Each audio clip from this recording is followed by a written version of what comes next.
ओम शांति। इस ब्राह्मण जीवन में नियम मर्यादाएं कौन सी हैं? ये 7 नियम जरूर अपनाएं, नहीं तो पछताने के सिवा और कुछ हाथ नहीं आएगा। तो पहला नियम है अमृत बेला।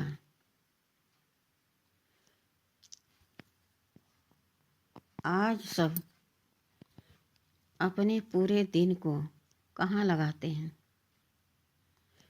खाने पीने सोने के बाद जो समय बचता है वो इधर उधर गपशप में लगाते हैं या पढ़ाई बिजनेस दौड़ा भाग में वह समय व्यतीत कर देते हैं। जरा सोचिए, यह सब सुख सुविधा, यह तन कहाँ से आपको मिला? परमात्मा ने दिया।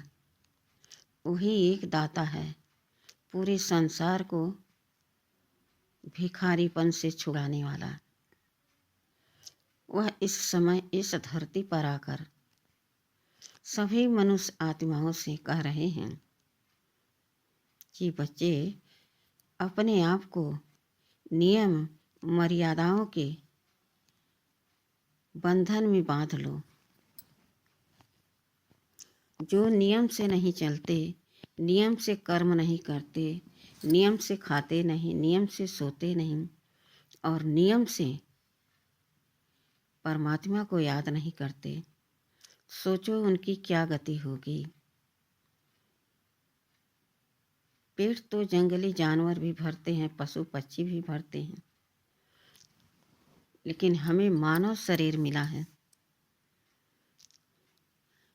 भक्ति मार्ग में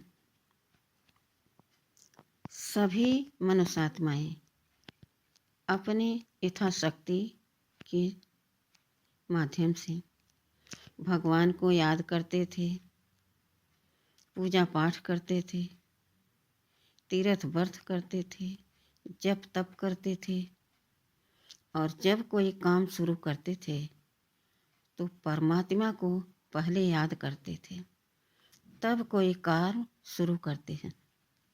लेकिन आज इंसान इतना भ्रष्ट हो गया है कि वह क्या कहता है, जो हो रहा है हमारे साथ वह सब हम कर रहे हैं। हम इतने शक्तिशाली हैं, ज्ञानी हैं, धनवान हैं। वह भूल गया कि धनी एक संसार में परमात्मा है। वह सब इच्छाएं पूर्ण करने के लिए इस समय इस सृष्टि पर आए हुए हैं।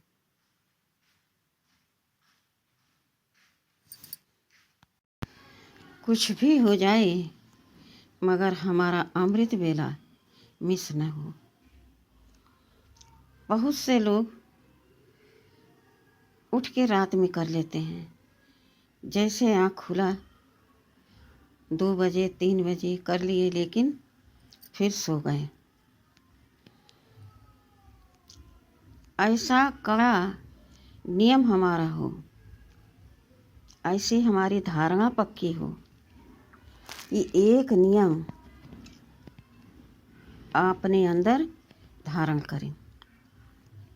कुछ भी हो जाए, हम नहीं 3:30 बजे तो 4 बजे ज़रूर उठ जाएं, क्योंकि 5 बजे भगवान मंदिर में चले जाते हैं अपने भक्तों से मिलने। 5 बजे मंदिर का पट खुल जाता है और भगवान मंदिर में चक्कर लगाते हैं। कौन सा भक्त हमारा सबसे आगे उठता है और मंदिर में आकर के घंटा बजाता है, हमसे बातें करता है। तमाम सारी मनुष्य आत्माओं के जीवन में संकट है। आज के समय मंदिरों में जाकर वह हमारे सामने कहकर हल्के हो जाते हैं। सोचो कि जब हम अपने घर में पूजा स्थल पर या कहीं योग का जगह स्थान बनाया है कि नियम से यहाँ हम भगवान को याद करेंगे, तो 4 से 5 तो भगवान को याद करने की बहुत आवश्यकता है। लेकिन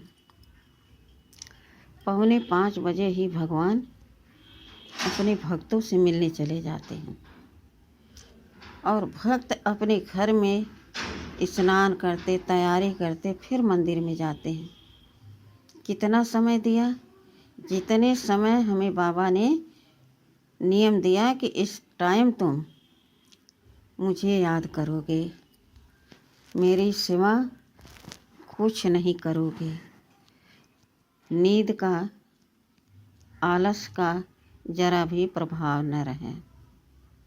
अगर नींद आ रही है, आलस है, तो गीत बजा लो। जब नींद खुल जाए तब तो मुझसे मीठी मीठी बातें करो। लेकिन नींद में भी हो, बिस्तर पर भी हो और परमात्मा को याद भी कर रहे हो, तो दोनों मिक्स होता गया। आपको कैसे अनुभव होगा कि आज हम परमात्मा के साथ इतना समय बिताया।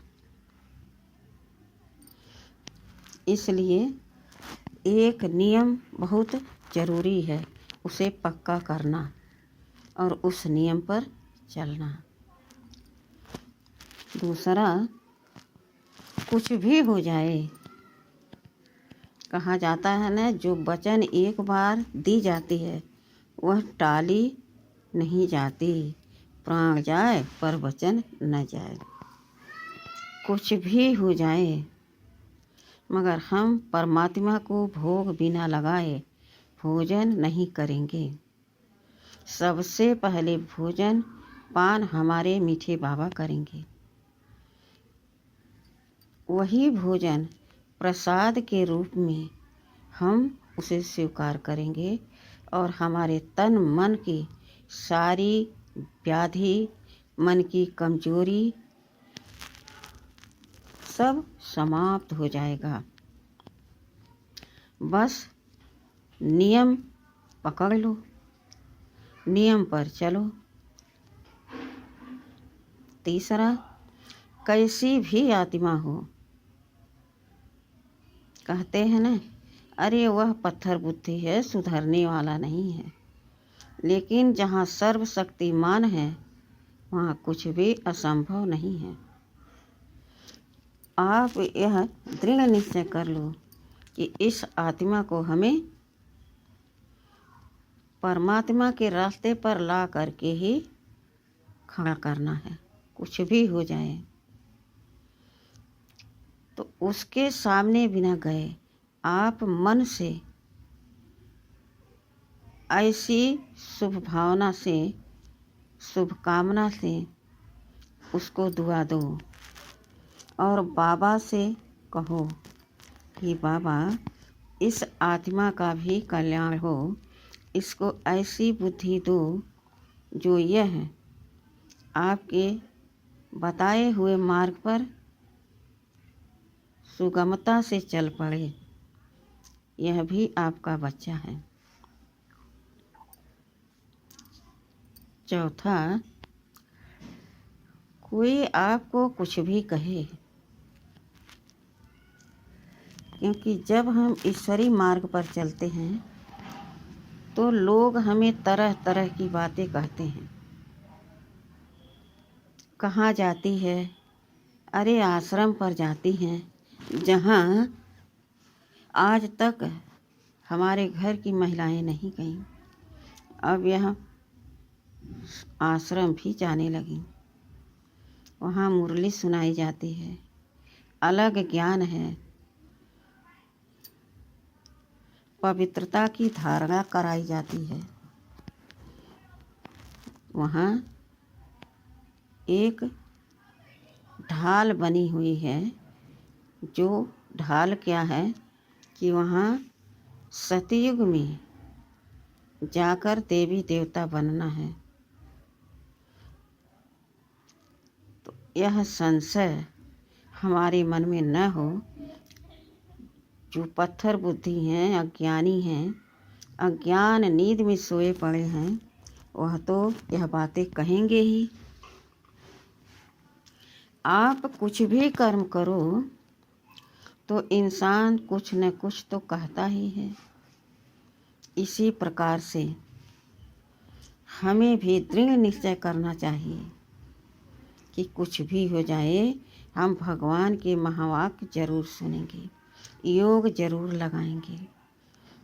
आखिर इसमें किसी का कोई नुकसान तो है नहीं, तो हम अपने मार्ग से क्यों हटूं। एक कहानी है कि एक नगर में एक सन्यासी आ रहा था और वहाँ एक कुआं दिखा।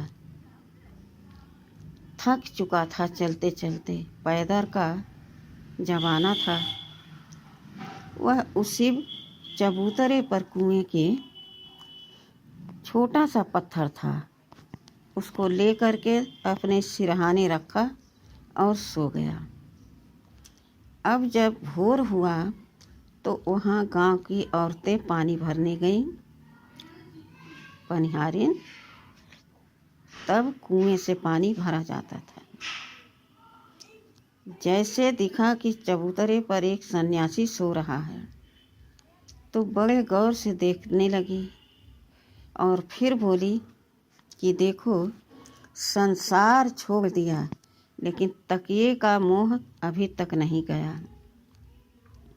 ऐसे क्रूर वचन से बोला उस महिला ने कि उसको चोट लग गई, अंदर उसको परेशानी हो गई। यह क्या बोल रही है।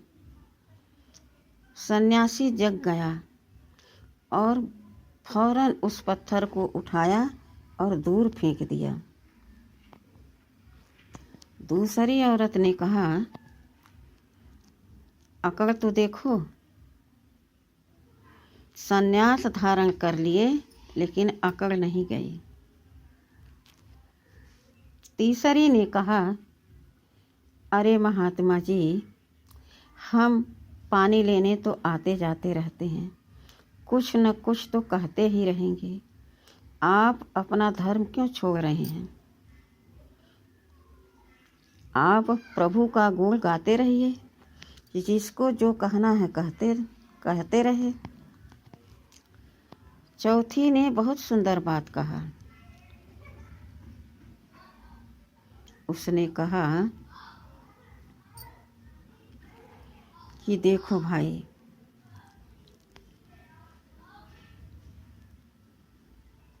यह जीवन तपस्या के लिए ही है। आप तपस्या में तत्पर रहो।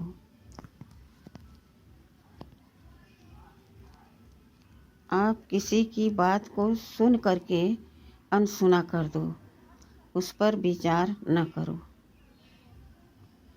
तो एक प्रभु की याद बनी रहेगी। चौथी ने बहुत सुंदर बात कही कि देखो, कुछ भी हो जाए, प्रभु चिंतन में मगन रहने से हमेशा तन स्वस्थ और मन शक्तिशाली बना रहेगा। तो कुछ भी कोई कहे, हमें अपने आप को इतना शक्तिशाली बनाना है कि किसी का प्रभाव हमारे ऊपर पड़े ही नहीं। तो यह है प्रभु प्यार का परिणाम।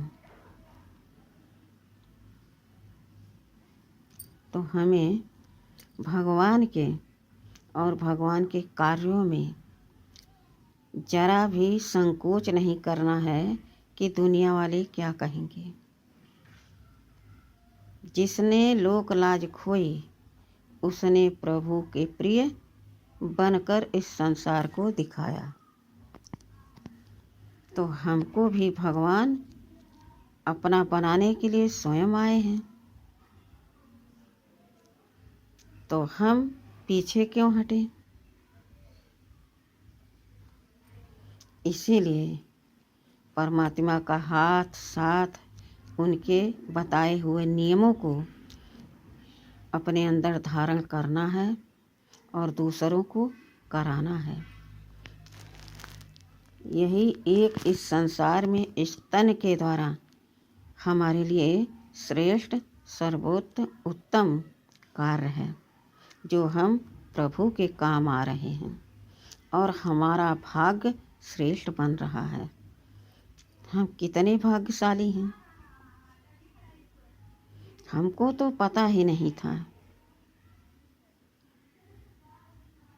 कि ऐसा भी समय आता है जो भगवान स्वयं आकर के इस धरती पर ज्ञान बांटते हैं, हमें ज्ञान गुणों से सजाते हैं, शक्तियों से संपन्न करते हैं।